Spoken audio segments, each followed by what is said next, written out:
नमस्ते। एकाम्र पुराण एक बहुत ही विशिष्ट और पवित्र ग्रंथ है जो मुख्य रूप से भगवान शिव और उड़ीसा के भुवनेश्वर धाम की महिमा का वर्णन करता है। ये ग्रंथ उपपुराणों की श्रेणी में आता है। इसमें बताया गया है कि कैसे काशी यानी बनारस से भी ज्यादा गुप्त और प्रिय स्थान भगवान शिव के लिए एकाम्र वन यानी आज का भुवनेश्वर है।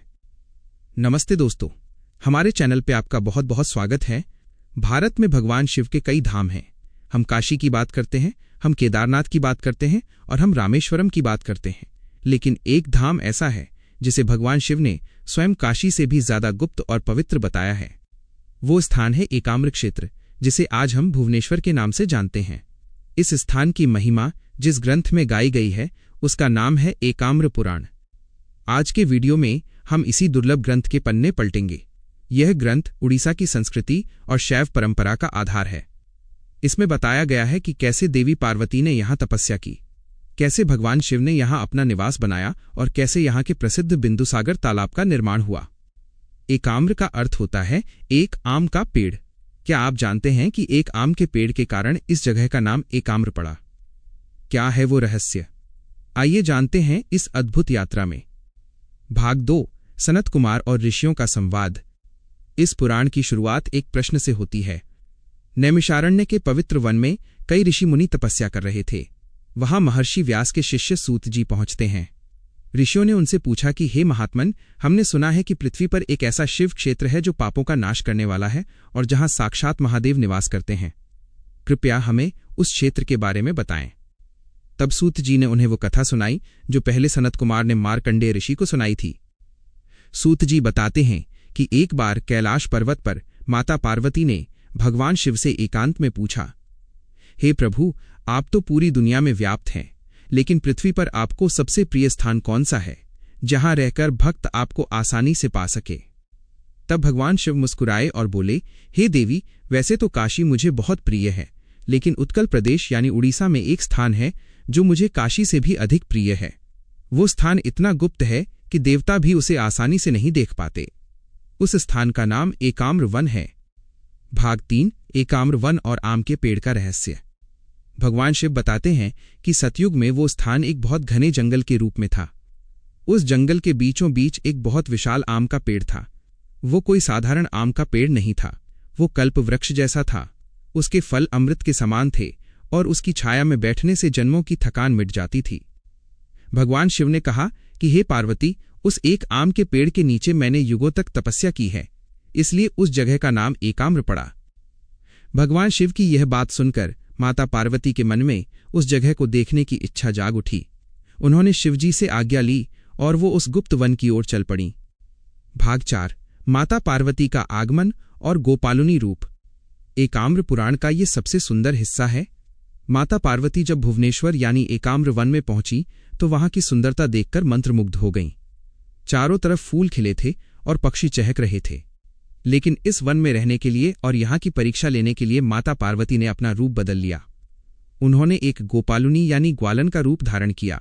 वह गाय चराने वाली एक साधारण स्त्री बन गईं। इस रूप में वह उस विशाल आम के पेड़ के नीचे बैठकर तपस्या करने लगी। उनकी सुंदरता ने पूरे वन को रोशन कर दिया था। भाग 5, कीर्ति और वास राक्षसों का वध। उस समय उस जंगल में 2 भयानक राक्षस रहते थे। उनके नाम थे कीर्ति और वास। ये दोनों राक्षस बहुत शक्तिशाली थे और उन्होंने देवताओं को भी परेशान कर रखा था। एक दिन घूमते हुए उनकी नजर सुंदरी रूप धारण की हुई माता पार्वती पर पड़ी। माता को अकेली देखकर उनके मन में पाप जाग उठा। वे माता के पास आए और बोले, हे सुंदरी, तुम इस जंगल में अकेली क्यों हो? तुम हमसे विवाह कर लो, हम तुम्हें तीनों लोकों की रानी बना देंगे। माता पार्वती ने उन्हें चेतावनी दी और कहा कि मैं पराई स्त्री हूं और तपस्या कर रही हूं, चले जाओ यहां से। लेकिन राक्षस नहीं माने। जब उन्होंने माता को जबरदस्ती छूने की कोशिश की तो माता ने एक लीला रची।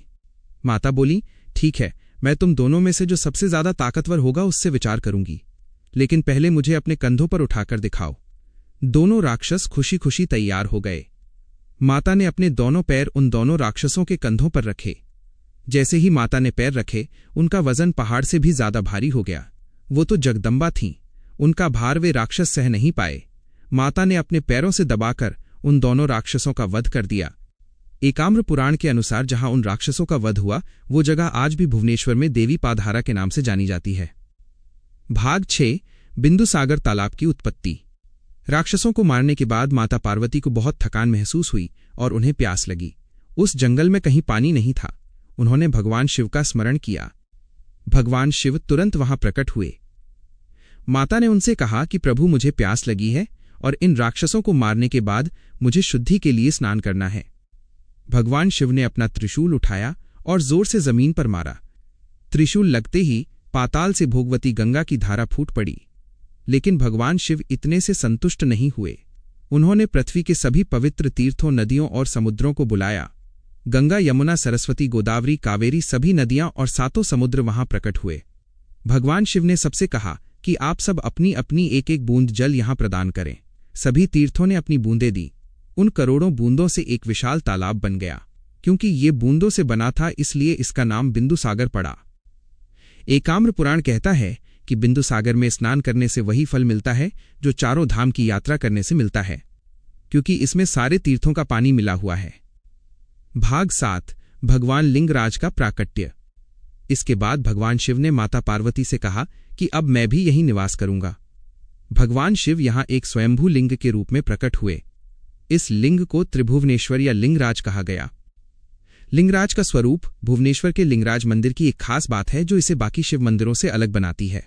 यहां भगवान शिव अकेले नहीं हैं, यहां उनके साथ भगवान विष्णु भी हैं। इसे हरिहर स्वरूप कहा जाता है। हरि यानी विष्णु और हर यानी शिव। एकाम्र पुराण बताता है कि जब राक्षसों का वध हुआ था तो भगवान विष्णु भी वहां माता की रक्षा के लिए आए थे। इसलिए लिंगराज महादेव को तुलसी और बेलपत्र दोनों चढ़ाए जाते हैं। ये शिव और विष्णु की एकता का प्रतीक है। भाग 8 अष्ट आयतन और मंदिर वास्तुकला।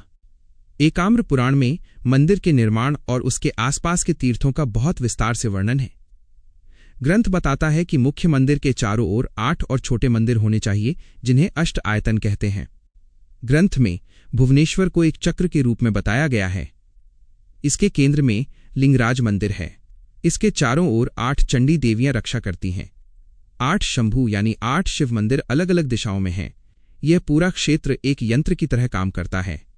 पुराण कहता है कि जो व्यक्ति पंचक्रोशी यात्रा करता है यानी इस क्षेत्र की परिक्रमा करता है उसे कभी नरक का मुंह नहीं देखना पड़ता। भाग 9 यात्रा और उत्सवों का महत्व। एकाम्र पुराण में भगवान लिंगराज के उत्सवों का बहुत सुंदर वर्णन है। शिवरात्रि, महाशिवरात्रि यहां का सबसे बड़ा त्योहार है। पुराण कहता है कि इस दिन जो भक्त उपवास रखकर रात भर जागीर यानी जागरण करता है और लिंगराज के दर्शन करता है वह शिवलोक प्राप्त करता है। अशोकाष्टमी और रथयात्रा। आप सबने पुरी की रथयात्रा के बारे में सुना होगा, लेकिन एकाम्र पुराण में लिंगराज भगवान की रथयात्रा का वर्णन है जो चैत्र महीने की अष्टमी को होती है। इसे अशोकाष्टमी कहते हैं। भगवान लिंगराज अपने रथ रुक्कुण रथ पर बैठकर अपनी मौसी के घर रामेश्वर मंदिर जाते हैं। ये यात्रा शिव और शक्ति के मिलन का उत्सव है। भाग 10 नित्य पूजा और भक्त के कर्तव्य। ग्रंथ के अंतिम भागों में यह बताया गया है कि एकाम्र क्षेत्र में रहने वाले लोगों को कैसे रहना चाहिए। जो व्यक्ति यहां रहकर झूठ बोलता है या पाप करता है उसे दुगना दंड मिलता है। भक्त को रोज सुबह बिंदुसागर में स्नान करना चाहिए, फिर अनंत वासुदेव विष्णु मंदिर के दर्शन करने चाहिए और अंत में लिंगराज भगवान के दर्शन करने चाहिए। यह क्रम बहुत महत्वपूर्ण है। पहले विष्णु फिर शिव। एकाम्र पुराण कहता है कि यहां अन्नदान का बहुत महत्व है। यहां के प्रसाद को कोठा भोग कहा जाता है जिसे ग्रहण करने से बीमारियां दूर होती हैं। भाग 11 कलयुग में एकाम्र क्षेत्र का महत्व। सूत जी ऋषियों को बताते हैं कि कलयुग में जब धर्म का नाश होने लगेगा तब एकाम्र क्षेत्र ही भक्तों को सहारा देगा। यहां की मिट्टी भी पवित्र है। काशी में मरने पर मोक्ष मिलता है, लेकिन एकाम्र पुराण कहता है कि भुवनेश्वर में केवल निवास करने से ही मोक्ष का अधिकारी बन जाता है। यहां भगवान शिव मृत्यु के समय तारक मंत्र नहीं देते बल्कि वो जीते जी भक्त को ज्ञान देते हैं। भाग 12 उपसंहार और निष्कर्ष। तो दोस्तों ये था एकाम्र पुराण का एक विस्तृत सार। ये ग्रंथ हमें बताता है कि उड़ीसा की धरती कितनी पवित्र है। कीर्ति और वास की कहानी हमें बताती है कि बुराई चाहे कितनी भी ताकतवर हो शक्ति के आगे हार जाती है। बिंदुसागर की कहानी हमें एकता का संदेश देती है कि कैसे अलग अलग नदियां मिलकर एक महातीर्थ बनाती हैं। और हरिहर का स्वरूप हमें सिखाता है कि शिव और विष्णु अलग नहीं हैं।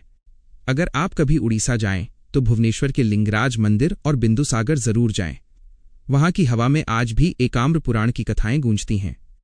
मैं आशा करता हूं कि आपको भगवान शिव के इस गुप्त धाम की कथा पसंद आई होगी। यह ज्ञान बहुत दुर्लभ है, इसे अपने दोस्तों और परिवार के साथ शेयर करें। अगर आप चाहते हैं कि हम उड़ीसा के किसी और पुराण जैसे कपिला संहिता या नीलाद्रि महोदय पर वीडियो बनाएं तो हमें कमेंट में जरूर बताएं। जय जगन्नाथ।